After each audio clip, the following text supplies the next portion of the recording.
Hello, everyone. David Temple here for The Thriller Zone. And today I'm very excited about my special guest, John Gilstrap, author of Blue Fire.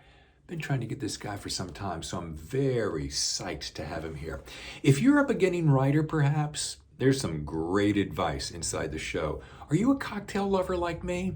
There's some fun stuff at the top of the show with the green room.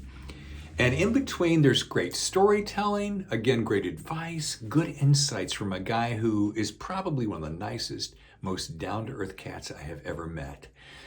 Whew. Let me stop talking and get into the Thriller Zone. How you doing? You're as handsome as I saw you on your website. Then clearly the airbrushing is working. Hello, John Gilstrap. How are you, sir? I am good. Welcome to the Thriller Zone. Thank you. I have been looking forward to this too, and we're going to be talking about Blue Fire today, which nerve-wracking. Yeah, you do. Yours looks prettier. I'm telling you what, dude. I'm going to say this out of the gate. May I call you dude? It just looks. Oh, absolutely. You can call me whatever you want. Okay. Nerve-wracking. That is what I would. That's my takeaway of Blue Fire. Real good. Yeah. All right, we're going to talk about Victoria Emerson and all of the nerve-wracking melee and so forth. But I want to say, first of all, one thing I have really enjoyed about what I would call pre-getting to know you is your accessibility, availability, and kindness at every step. So thank you. Thank you. Well, the reality is, I'm such a type A guy that getting to know people, I mean, the writing the books is a great vector to get to know more people. And I really like getting to know folks. So it's been a lot of fun. That's a really good and healthy way to look at it, because that's one of the, borrowing that, one of the reasons I enjoy podcasts, because yeah, sure. Do I know how the machine works? Yeah. Do I like to read books? Of course. But I get to meet people like you that I never would have met before and make some kind of a connection, be it professional or emotional or friendly, whatever. And it's a really pretty cool place we're in, isn't it, John? It is. It is. And as much as I am tired of Zooming, as the mechanism, the reality is, and, the blessings and curses all are very close to each other. So with all the lockdowns, all that stuff we've been going through, it's weird that there's actually more exposure to people, and it's just me in the camera lens, right? You're over here, but you try to look in the lens when you're talking. Sure. And where it's, I won't say bad, where it's frustrating is when you're giving like a real speech to a group and you have no input. You have no idea what the other people are doing, if they're rolling their eyes, if they're laughing at your jokes, if you're, but in terms of podcasting and just interview, I have tonight, every Wednesday night, I have a happy hour, virtual happy hour, video happy hour with Jeffrey Deaver and Revis Wortham, who's Revis is a stop it writer. Yeah. So, we start with, I'm a Martini guy, and, and Jeff's kind of a whiskey guy, and Revis drinks something with gin in it. And then we chat for an hour and a half, and it's kind of cool. I love that. And it's so funny you should say this. As a matter of fact, I think I'll just debut the idea right here on the show with you, if we may, if you'll just bear with me a second. Sure. Borrowing that and having watched my friends over at the Crew Reviews, I thought, I'm always doing the show as we're doing it right now at 9 a.m. my time. That's noon your time, right? Right. And I'm a morning guy because I did morning radio for 25 years, but there's nothing like kicking back around 5:30, 6 o'clock with a nice little icy beverage and hanging out with some of your friends. So I thought to myself, and I was saying this to a couple of people, what if we do a Thriller Zone late night edition where Daddy can get his groove on with a couple of guys? Well, there's nothing really wrong with day drinking, right? I mean, it doesn't, 9 in the morning, you have a mimosa. That's John, you and I both know it starts with a mimosa and it goes downhill from there. It's fun. All right, quick question, because now that I'm on this, I love this spontaneous stuff. Gin or vodka martini? gin. A vodka martini is not a martini. A vodka martini is a vodka martini. A martini has gin by definition in my world. Okay, and you know what? I think somewhere in my cocktail book of recipes, that would be confirmed. I feel a bell ringing. Ding. And favorite gin? Beefeater. Old school. Old school. I like to chew on juniper berries when I have my gin. I'm not into, I mean, I think Hendrick's is a good sipping gin, but once you get into all that herbal stuff, it doesn't work in a martini.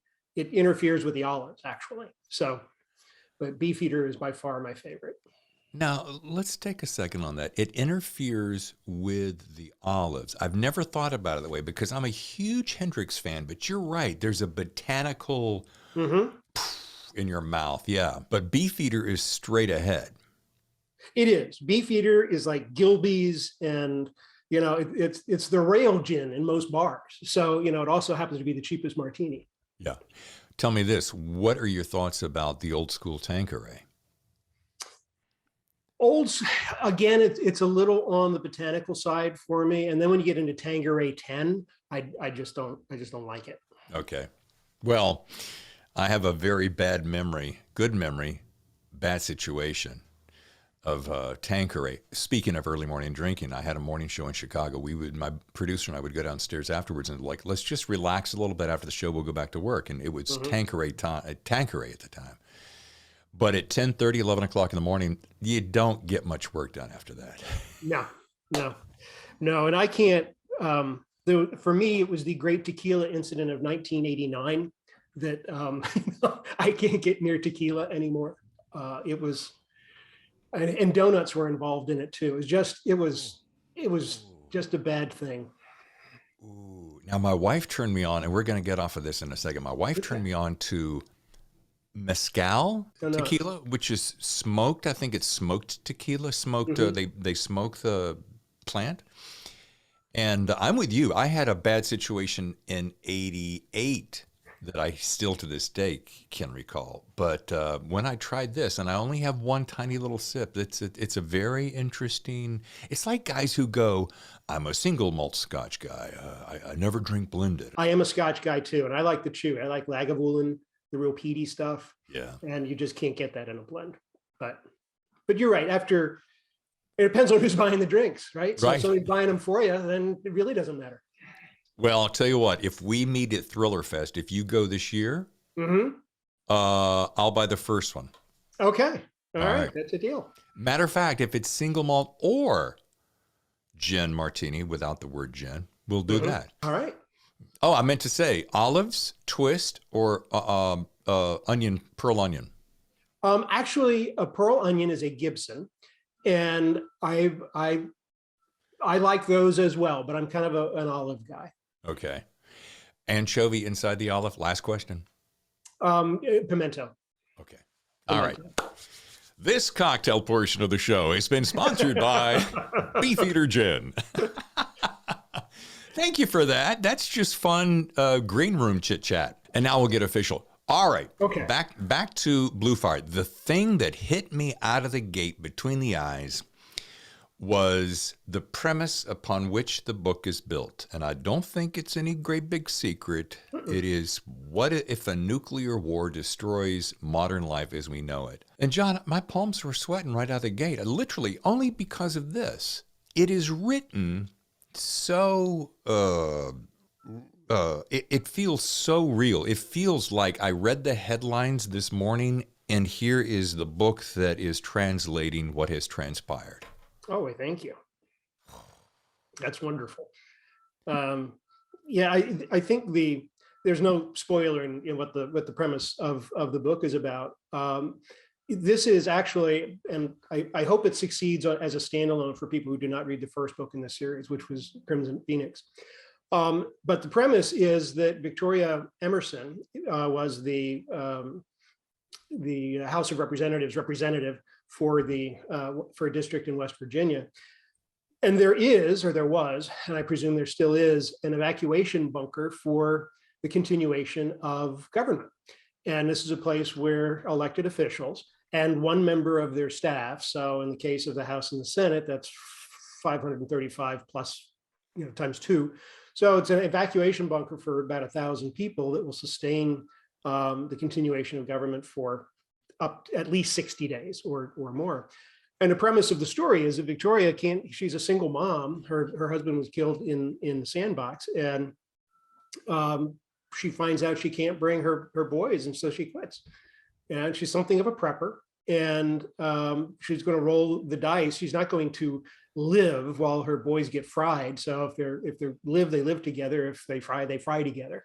And so the story really evolves into at least two parts. There's Victoria survives the Holocaust, and then there's the government that is cloistered in the bunker. And all the best communications equipment in the world is in this bunker. This is real, or was real. I'm not dialed into that stuff anymore. But all the best communication equipment in the world, but who's going to hear them? Right. So that's kind of that's the hanger on which the story is hung. Well, we all think, damn, that's not going to be good when a nuclear war hits. And I know that sounds silly, but we all think that. But it isn't until you really start coming to grips with the fact of exactly what does that mean. I'm referred back to, it's one of my favorite books. 1 Second After, I think. 1 Second After. I think it's Fortune, I believe is how you pronounce that. Fortune. I read that, and that was the first time I had really been awakened to the thought of, oh, what if that shit hits the fan? And you start thinking, well, I can still do that.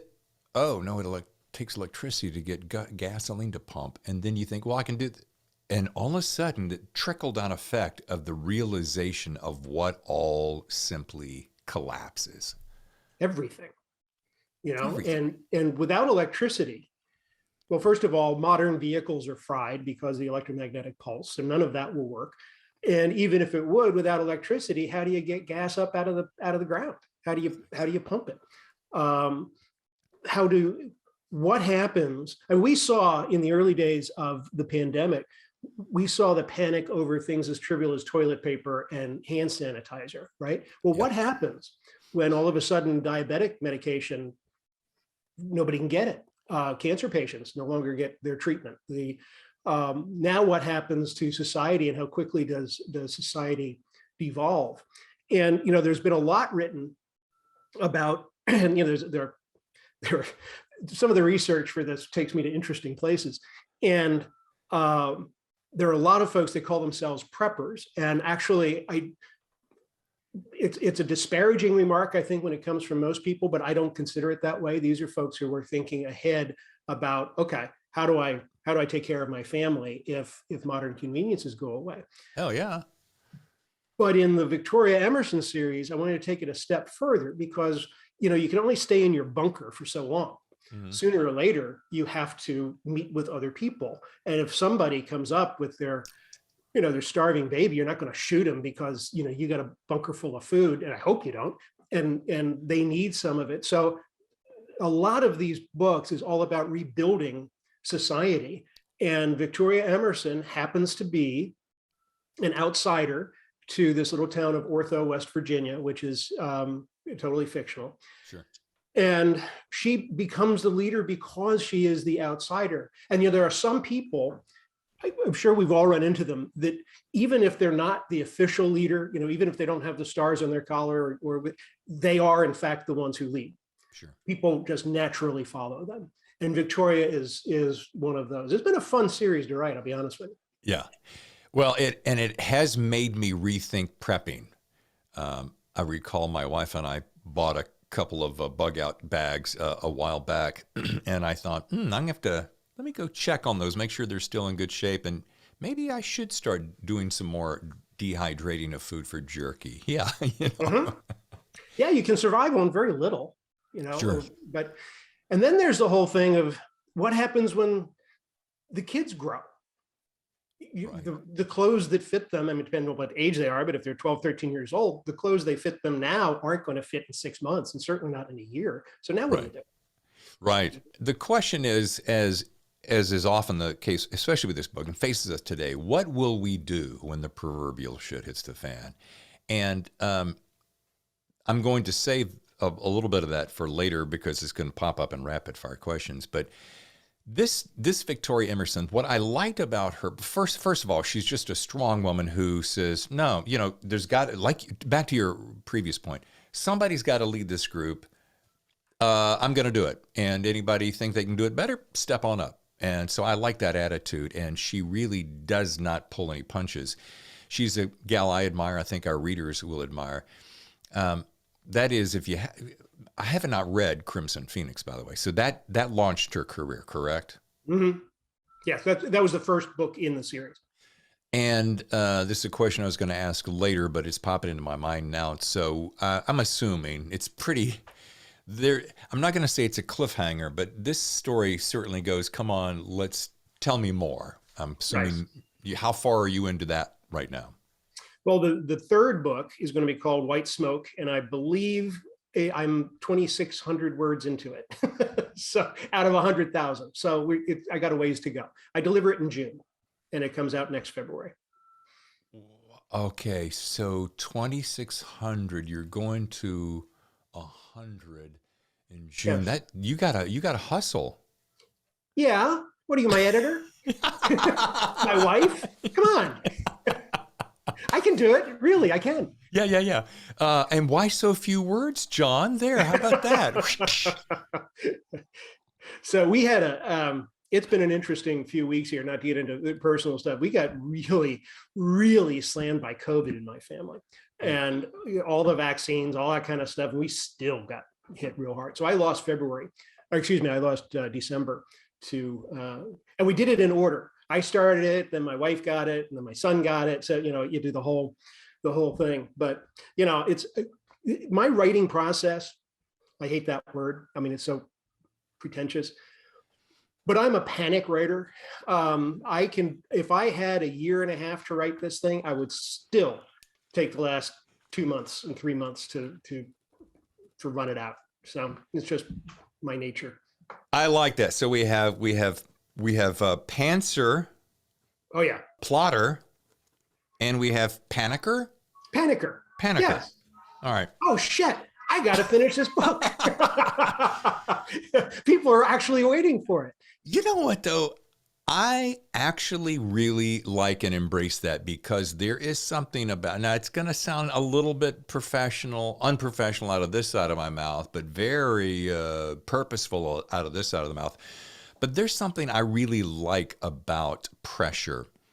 And there's a theory, God, why would I say this and then not have the name of the theory, that says if you're given 1 hour or 1 week, if you're given 1 week, you're likely not going to do it. But if you're given 1 hour, you'll do the amount of work and probably even better because you're forced into a funnel. Well, if you want something done, give it to a busy person. Yeah. Is the same cliche, I think. And for me, there's a lot of truth in it. For years, I wrote I've done 24 books. So probably at least 10 or 12 of them were written when I had a full-time job that required me to travel all the time. And I still owed a book a year. So now I write full-time and I'm still panicking at the very end to get it all done. So isn't that funny? Isn't that a funny little thing about us? 24 books. Now you've got all the time in the world. Yeah, right. All the time. It's such a luxurious year too. There's no pressure whatsoever. Right. Exactly. So now I'm doing 2 books a year. So I do, jumping back, and I love this inside stuff. Jumping back to the story, and is it a silly question? How has it changed your perspective on being prepared? The old Boy Scout moniker. Well, I've always kind of leaned that way.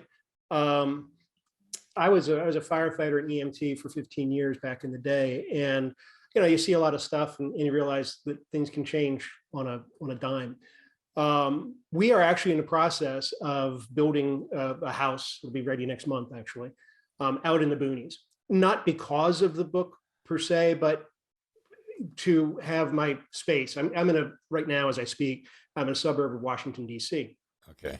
And it's just everybody is too close. Everybody is dependent on the grocery store, everybody. And that's, I mean, it is me because of where I live, but it's not what I have to be. So I do want to move out, and I'll have a garden. I find fresh vegetables are really hard to get anymore. Tomatoes that taste like tomatoes. True.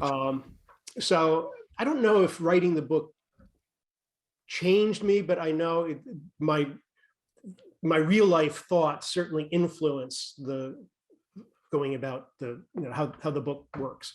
There's the difference between, I mean, nobody's going to care if you speed. Nobody's going to care. Nobody's going to need a building permit. There's a lot of infrastructure that drives how we think about things. The concept of justice versus fairness. What's just everything changed when you take out the fence posts of society as we know it. Yep. Things just matter differently. Yeah. And that came to light really well when all of a sudden this guy rolls up in a boat on the shore and approaches Victoria and says, "Drop down your guns. I'm the army. We're taking over." And I'm like, there's no established regiment of authority anymore. So kind of off and be on your way. And, Right. and it didn't hit me until then. Yeah, that's right. All rules are out the window. So you got to start from ground zero. Yeah, I mean, we agree as a society that a green piece of paper with a 1 on it is worth 1/5 of what a green piece of paper with a 5 on it is. Okay, what are you going to buy in that situation? So Right. now it by definition resets to a barter, right? But not Yes. everybody is prepared to do that. What does a career banker do when all of a sudden banking doesn't matter? Do they have the skills? And what is society going to do to support the people who don't? Right. And so it's been creating this little microcosm of society, and then playing with it has been really a lot of fun. And that has also been an eye opener for me. Oh, yeah. I shared this as I was reading. I would run down the hall and talk to my wife, and I'm like, "Oh, wait, babe, listen to this. We're going to be bartering one day. We got to really master our bartering." And she goes, "What do you mean?" I said, "Well, think about this. Money doesn't mean anything anymore. So what's the one thing that will help you? Food and probably ammunition to protect your family." And I'm like, so John's doing this thing where you're like trading, I'll give you 5.22 bullets in exchange for, that beef jerky. And I thought, how interesting and how poignant it instantly kicked in. Of course, it is in fiction, but I saw it instantly happening to us. You would go, okay, well, what are the things you really, really, really got to have? And it becomes an instant value. And everybody becomes, vendors and barterers.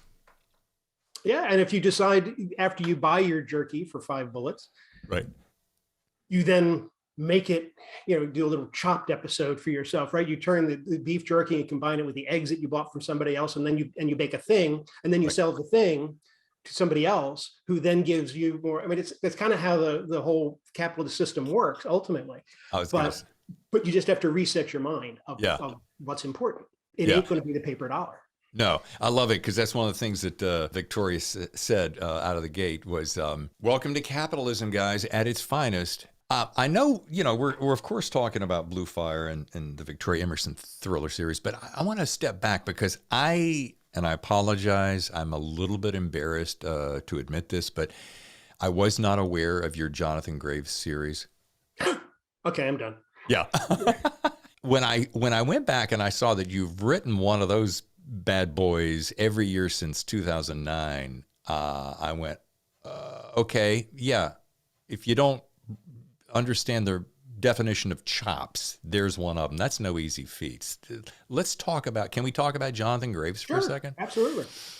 Well, two-part question, and it makes me think of my friend KJ Howe and her Skyjack and Freedom Broker books. Why a freelance specialist in covert rescue? So basically, in standard English, hostage rescue series. Where did you come up with that idea? Well, I mean, the original was I did one nonfiction book back in 2006 called 6 Minutes to Freedom, and it was about a very successful Delta Force operation. And as it turns out, at the time, at least I was told that at the time, that was the only book that Delta, which doesn't officially exist, but the participants were cleared to work with me and report on this mission. In part because Kurt Muse is a co-author, and Kurt Muse is the guy who was rescued. So, but anyway, this got me into this. This hostage rescue space. And I was talking with a buddy of mine who's in the FBI, and there is a fundamental difference between the way hostage rescue is done on American shore versus how it's done overseas. If you are taken by bad guys in a foreign land, the American intelligence community starts working on your rescue plan. And depending on where you are, if it's a friendly nation, then the assets there will likely handle the rescue. If it's not so friendly, then it'll be our guys. It'll be either SEALs or Delta or others. But the mission in that case is rescuing the hostage. That's it. And everything else is secondary to it. So if you can pick up intel and all that, that's great. In the United States, when there's a hostage rescue situation, the mission is to make sure that the bad guy doesn't get away. You want to make sure that the bad guy, you cross all the T's and dot all the I's and get the warrants and all that in line, because the mission is to arrest the bad guy. And of course they want to rescue the good guys too, right? Sure. But I know one very good friend of mine who's involved with this stuff. They consider a hostage taking to be a homicide in slow motion, which is what his words, not mine. Wow. So in my mind, I thought that, that's a fundamental difference. So if you have a guy like Jonathan Grave, who's a former Delta operator, who you want him to go get your loved one, he doesn't go to a courthouse. He doesn't deal with a judge. He does his own intel. He has his own assets. And he goes and he brings back the good guys from the bad guys. So that's where it comes from. Awesome. I find it interesting how many of us guys, probably gals too, but guys particularly, loves to start off their writing career. I did it. You did it. So many have done it. With the renegade loner who does it his way and has a special talent that maybe not everyone has, and he plays by his own rules. And I guess it goes back way further than Western, but my mind goes right to Western, do you, the guy out, going. He may not have a name, I don't know, but he may be good, bad, or ugly, or all three, but he's out there marching by his own drum. Well, I think, it's the idea of playing the hero. I mean, it's just everybody wants to do that. And then, I hasten to add, Jonathan is not a loner. Jonathan has a team that he works with that happens very good, and in some cases lethal, in some cases funny. I mean, it's been. I think I just signed a contract for number 15 and 16 in that series. Oh, dang! Good for you, dude. Congratulations! Yeah. High five right here, right? Bam! And that's great segue to my next question is 15 and 16. So do you see, how far do you see our friend going? First Jonathan and then Victoria, but I want to really think about him because now that I've found out you've written so many on this one cat, I got to go back and start reading some. I built the Jonathan series to be a series, which is I had not done that in my previous books. Okay. So Jonathan is wealthy because his dad was a career criminal, and he's the benefactor for a place called Resurrection House, which is the home residential school for the children of incarcerated parents. And he lives in this little town. He's got the special skills and intel and all of that. So there are very few storylines that I couldn't hang on the Jonathan model. And I built that intentionally. Some of it's international, some of it's domestic, some whatever hits me at the time. So Jonathan can run for a long time. Victoria, in my head, it's a trilogy. there's a lot more that can go on in her world. You've read to the end of Blue Fire, so you know that there are a couple of things that need to be shut down. Thus the name White Smoke for the third book. And after that, I don't know if there's a market for it, then sure, I would do it. There's something, I don't want to state this wrong. I was going to say it's not as pleasant a series to write, but that's not true because I love what I do. But Victoria will sometimes take me to places that I go there because I have to go there, and I think I pull it off well in the book. And part of the reasons I think I can pull it off well is I don't particularly enjoy being there. But it's so we'll see. I don't know. The major storylines in White Smoke, the one that comes out next year, will all sort of be closed down. And after that, there's plenty of opportunity to continue the stories in that world. But the current arc is a 3-book arc in my mind. John, I want you to lie back and relax on the couch. This is therapy time. This is your time. So we're going to work this out. Breathe deeply. Where's my martini? Well, I'm excited about the Graves series, and I'm looking forward to dipping into that. And congratulations again to Thank hitting. you. And as you were talking about Victoria, I said, will there be a fourth? Well, let's see what Kensington Books and Company, fill in the blank, have to say about that. I mean, I could be very interested, John says. The 2 books a year, I'll be honest with you, is really hard. Yeah.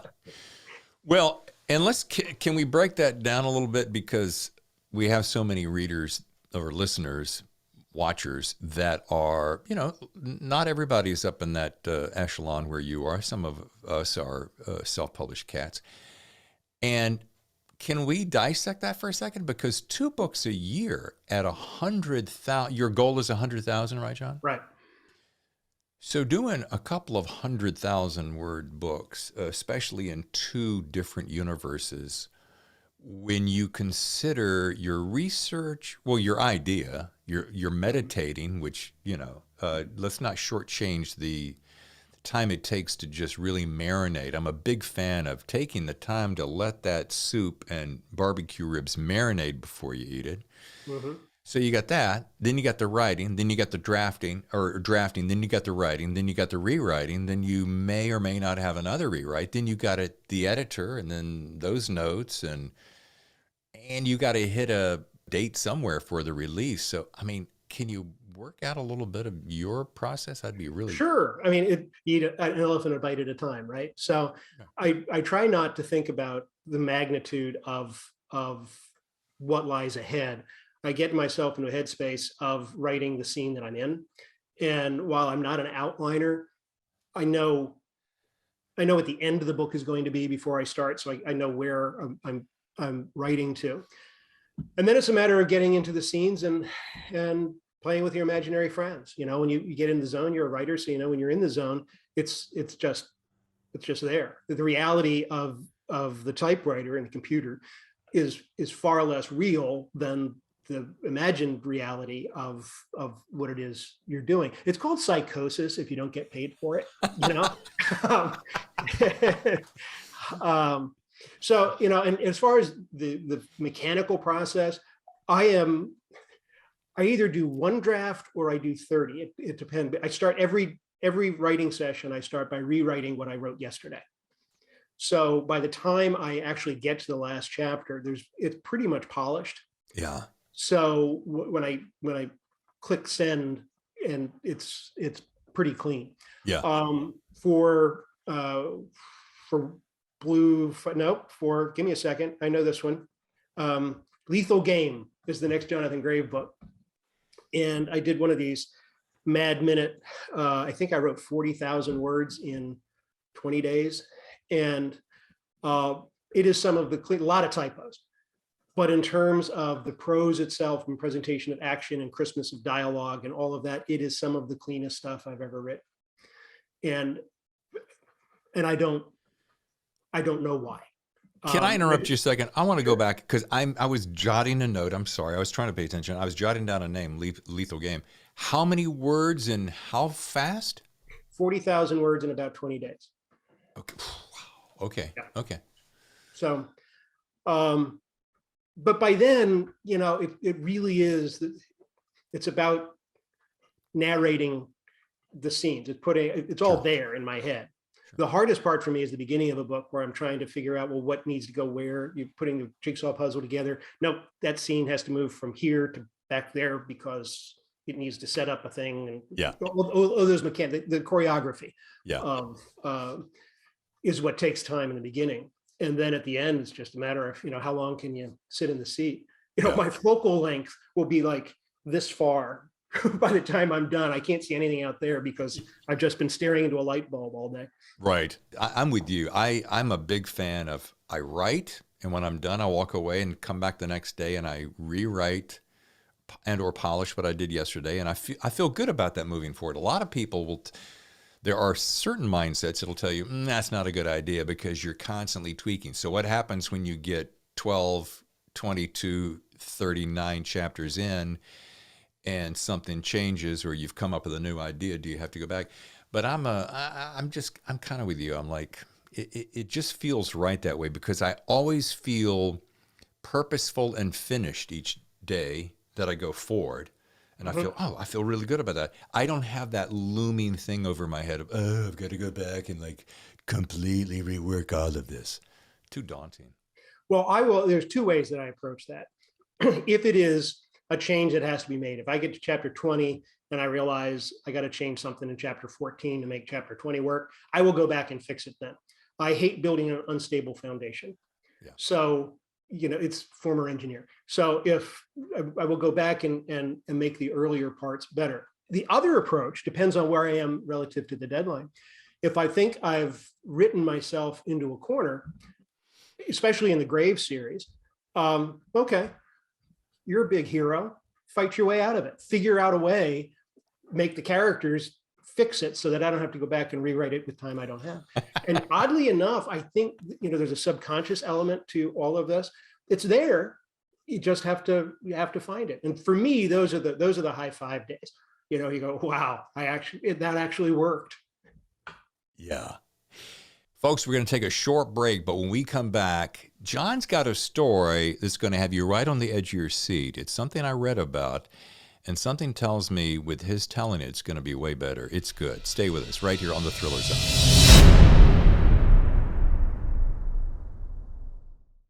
Can you give me in your words, because I could go digging on your website right now, but I'm not going to take the time away from it. There is a story you tell about the first time you had snagged your movie deal. You and your wife were out to dinner, and agent calls and says, hey, stay near your phone.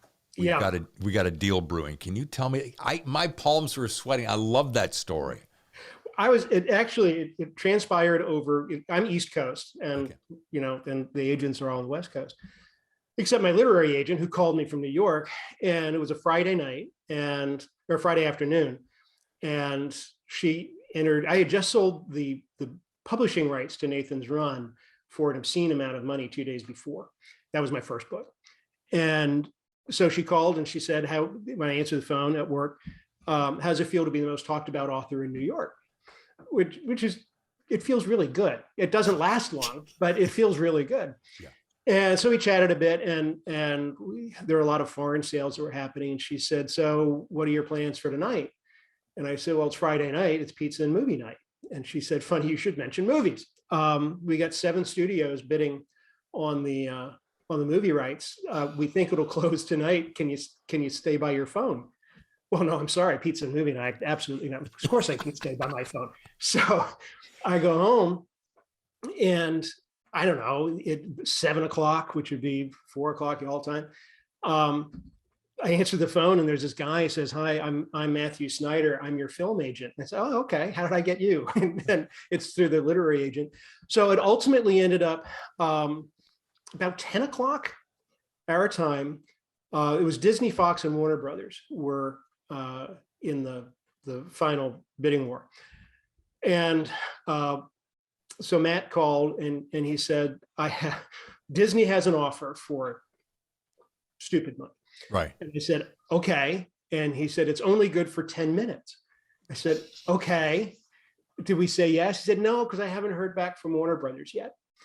And I said, well, how serious is the 10 minutes? And he said, well, it's 8 minutes now. And so he and my literary agent at the time were chatting back and forth. It's a conference call, which in 1995 was kind of a big deal. Yeah.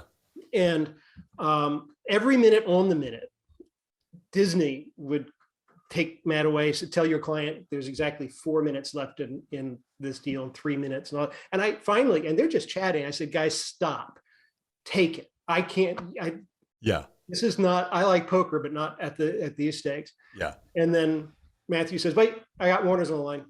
So he comes off and he said, well, okay, now it's like 10:30 or whatever was the time. Yeah. And he said, Warner Brothers matched Disney's offer.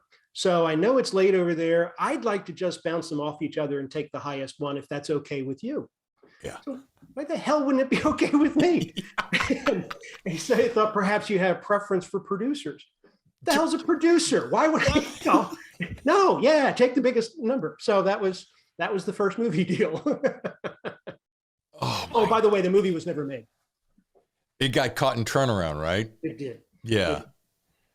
Turnaround, for folks who don't know, that's the dark abyss that so many projects end up falling into.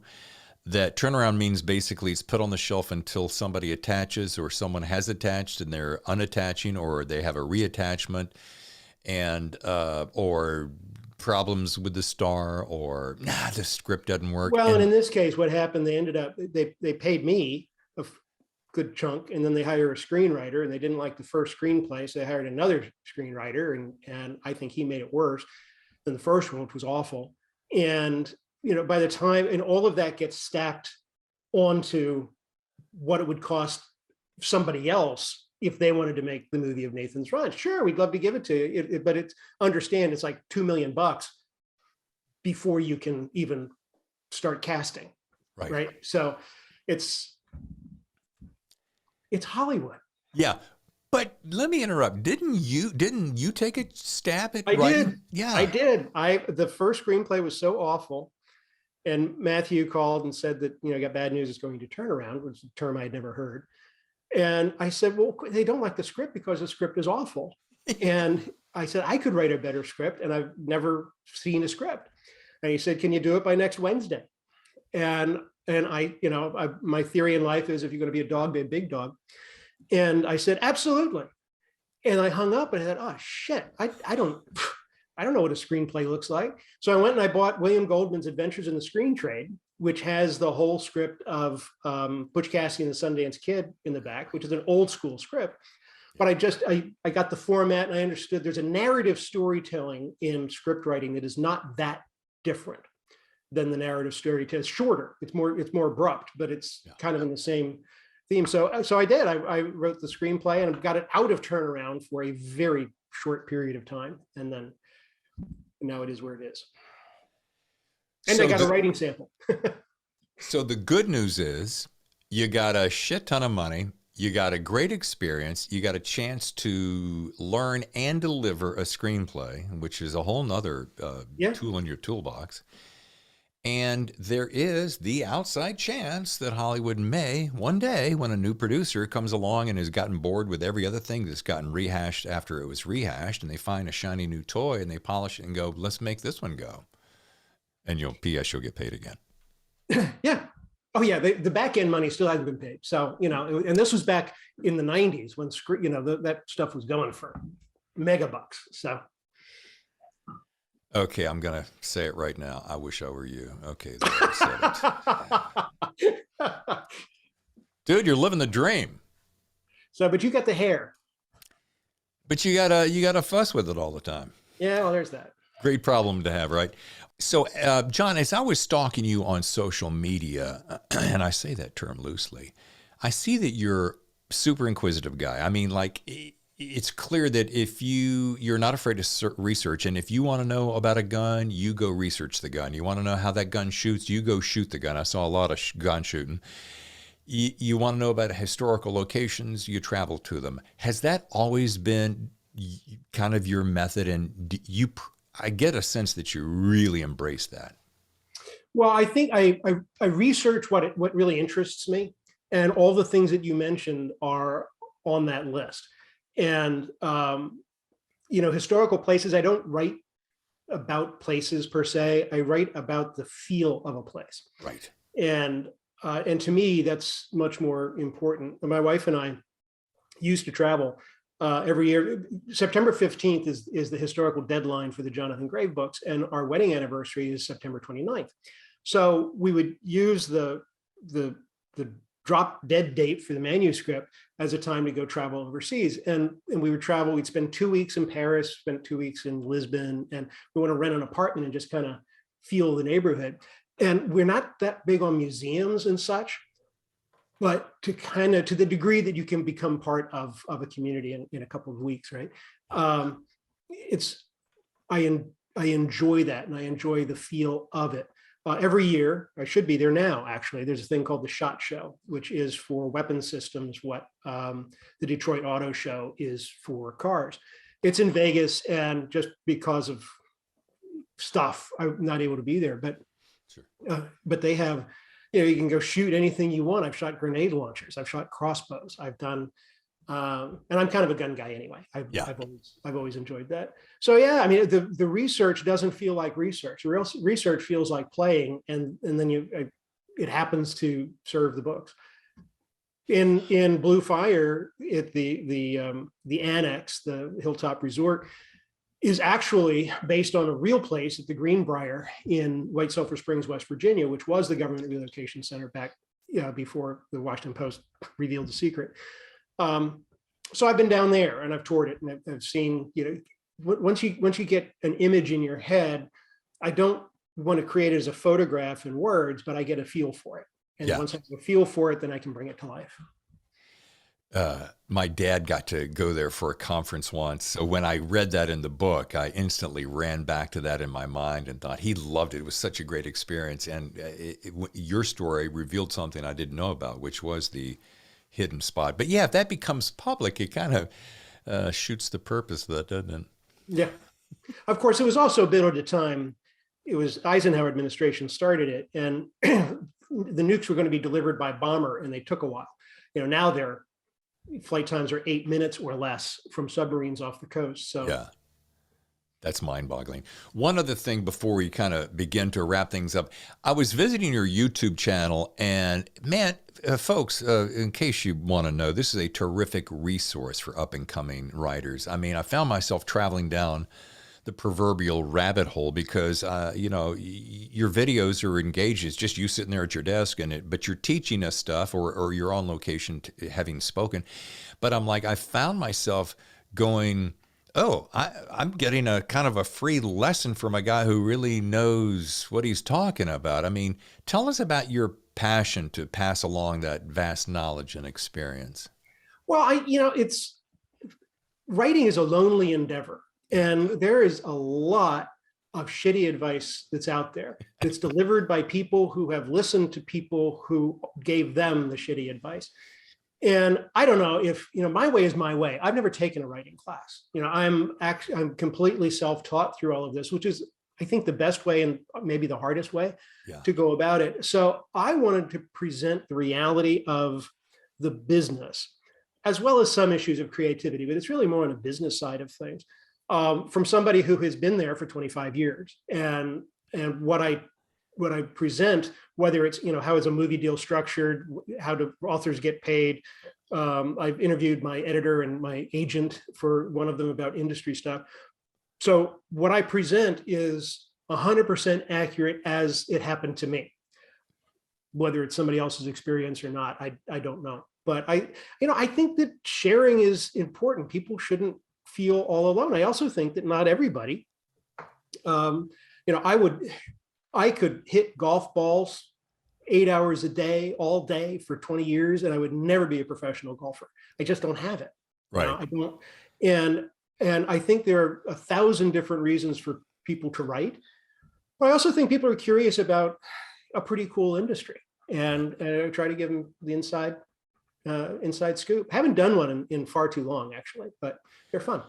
Well, I have to applaud you because they really are, and they're not terribly long. So that's kind of the thing with me and my attention span, plus the volume of books I'm trying to read on any given week to do the show. But what I loved about it was you gave me an inside sense of what's going on without being laborious as a teacher. Here's what I'll be and pontificating on structure and so forth, which is all great and good. And there are a lot of great books out there to read, which you can do on your own. But you kind of cut to the chase on so many things. And I'm going to plug your YouTube channel a little bit later. But folks, it's just a great primer on knowing how the business works from a guy who, as you can see and hear, knows what the hell he's talking about.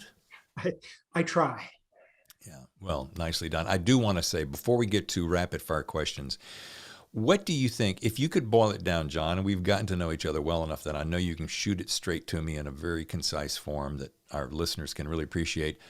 What do you think, if it could be 1 or 2 points, I don't know, but what's your secret to success? What's that one thing that goes, okay, this, if I was going to speak to a group of people, this is what it would be? I think that's easy. And there are so many naysayers, particularly if you take arts or athletics or singing, dancing, acting, writing seriously as an endeavor that you want to pursue. There are all kinds of people who are going to laugh at you, and there's all kinds of people who are going to tell you it's a bad idea. There are people who will look at what is a perfectly acceptable bit of writing and they'll tear it apart because it's a prologue or because it starts with the weather, or some of these stupid rules that aren't really rules at all. And I think that anybody who's in this space, in the writing space or the acting or singing or stuff that I don't do, you have to be true to yourself. I write, what I write is exactly what I want it to be. And, I'm fortunate that there's a big reader base out there. And so the putting this into a bit of advice, just because someone says you're done or you're not good, you're in the game until you quit. It's every career, there are ups and downs. It's no successful journey, including my own, is a straight line trajectory. I mean, there's some really bad parts that are in there. And at one point, actually, it was an early Thriller Fest. One of my friends came up and said, "I'm so sorry to hear about your career." And I said, "What happened to my career?" And I reached a rough spot. I don't want to go into all that, but I wasn't done. I mean, the industry, I guess, thought I was done, and some people thought I was done, and I fired my agent and I moved on, but I came back. So failure cannot be inflicted. Failure can only be declared. And that's the takeaway that I want people to get. That is so succinct and strong, and thank you for that. That's good. I so resonate with your attitude and your the premise upon which you have built your career. I so applaud you because you're saying that thing that resonates with my spirit, which is go your own path, do it your way. If it works, great. If it doesn't, who cares? Mm-hmm.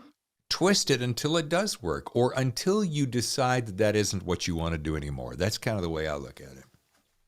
And if it stops being fun, you're not going to be good at it. Yeah. P.S. If it's not fun, get out. Yeah. Okay. Are you familiar with our little thing called rapid fire questions? I'm not, but I bet I'm going to get an introduction here. Okay. Well, here it comes. I'm gonna lob you a couple of softballs first. Okay. Real easy. Pen and paper or keyboard? Yes. Both. Okay. Gotcha. I probably handwrite maybe 25% of every book. Okay. Tranquil silence or busy coffee shop? Busy coffee shop. Ditto. Okay, now it gets more complicated. You and your wife have just experienced the balloon rise, or AKA shit hits the fan. Mm-hmm. What is the one thing that you're glad you've already done in real life to prepare you and your wife for this aforementioned hitting of the fan? Having a very well prepared place to go in West Virginia. And it is West Virginia where you're building the house? Yeah, yeah. Side note, I got to take a detour. Why is it that so many of these gigs, these books, are about the Virginia, West Virginia, Appalachia area, which is where I'm from? I mean, why there? Because it's not, I mean, the reality, again, my knowledge is old. It's not a targeted area. It's wooded. It's got a lot of natural resources. It's got a lot of game. I put it there because I love it there. I'm going to be living there, and it's what I know. Yeah. But if you start going out into the western states, Montana is one big nuclear crater when things go on, just because of the stuff that's out there, right? Everything's going to be targeted. So that's why I put it. Okay, fair enough. What's the very first and second thing that you will do the moment you realize of the situation? So big flash, boom, first and second thing you're going to do. Take shelter and hang out for a couple of days, and then go out and assess what's going on and go about surviving. Excellent answer. You made me think of something, what was the phrase you used? It had to do with the animals had been hunted out. What's the phrase? Yeah. Right. That's a scary premise. Now, I got to think to yourself, if you get deep enough in some of those woods, that's a hard thing to actually imagine happening. But if you have a mass exodus to one location and everyone is armed, then I could see that happening. Well, and what happens in my mind, thank God we haven't had to do this, right? Right. But it would take the survivors from where I live now to walk out to where I will be living in a month. It's probably a 2-week walk, maybe not quite that far. Yeah. Everybody's going to go west because it wouldn't make no sense to go elsewhere from here. Right. And then you have the Great Lakes folks who are going to be coming south and east. So you're going to have that strip that's going to be suddenly populated by a lot of people who are totally helpless and desperate. Yeah. And that's and again, bring it back to the novel. If you can organize that, if you can somehow prevent the panic by telling people, okay, yes, we will teach you how to fend for yourself. But you have an obligation back to the community. I like the fact that you're you're hopeful that society will not lose their shit when aforementioned shit hits the aforementioned fan.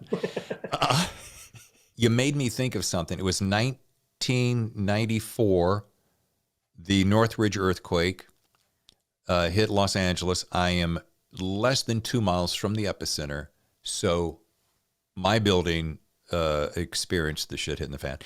That next hour to 3 hours was nothing like I'd ever experienced before. When you start seeing people donning 9mm and M16s over their shoulder and breaking through 7-Elevens for a pack of cigarettes, a gallon of milk, and toilet paper, you know that the world has gone awry.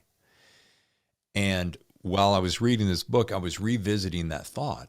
And I thought, because we're just animals by nature, right? The monkey mind kicks in and you're like, I don't have any more toilet paper or milk or bread, but I'm gluten-free, so I don't need it anyway. Anyway, and you just say to yourself, Jesus, if you've done a little bit of planning, maybe just a little bit, a modicum of planning, then you might not be in that situation. But boy.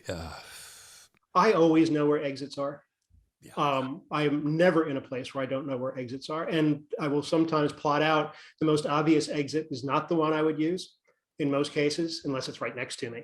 But where everybody else is going to be log jamming, I'm going to go someplace else. And one of the things that comes up in the Victoria books is what I call the concentric circle theory.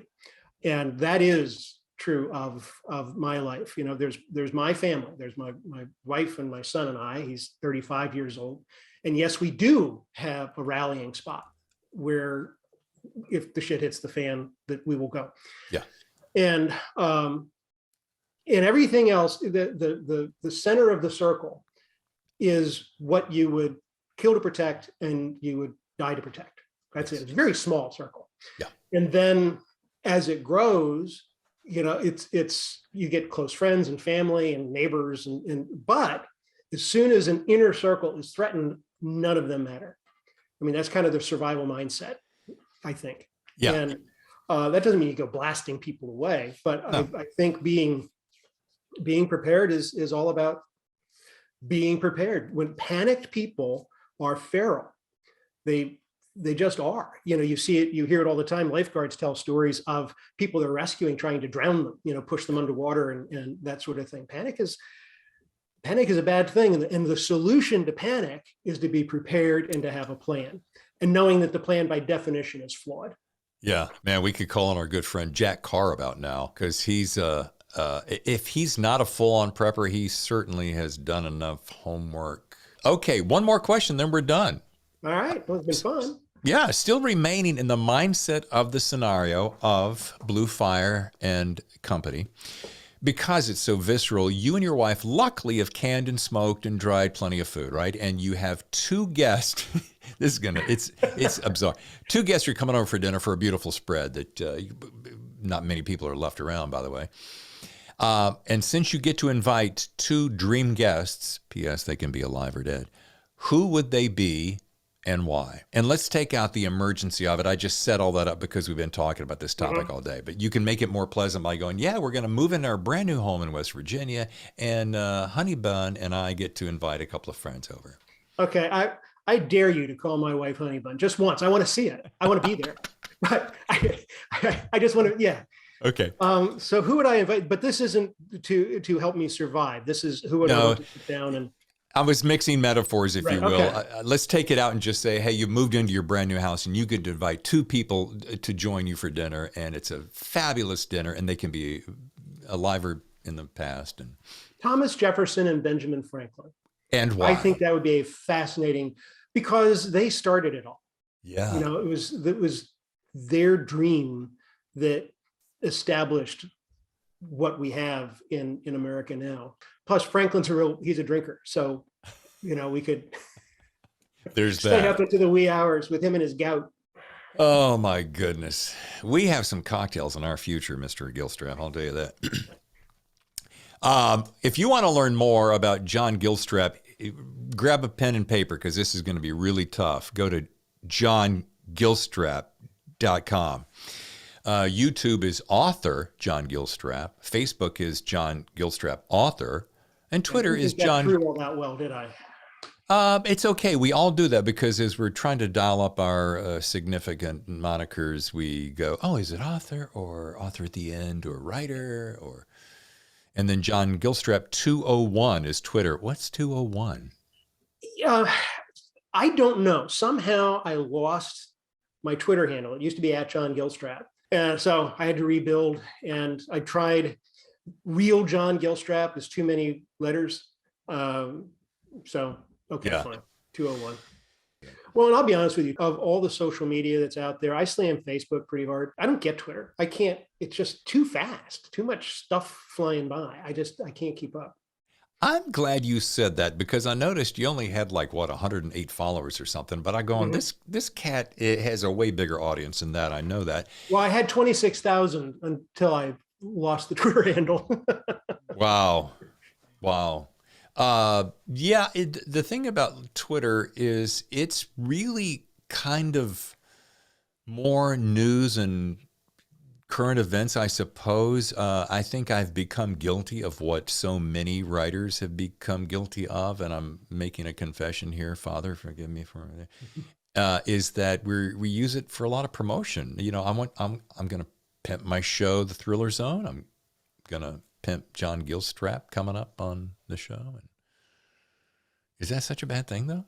No, but to me, it makes Twitter irrelevant. I much rather, Facebook has its troubles too, but I can engage in long form. I haven't given you a short answer to a single question during this whole interview, right? Because I don't think in Twitterese.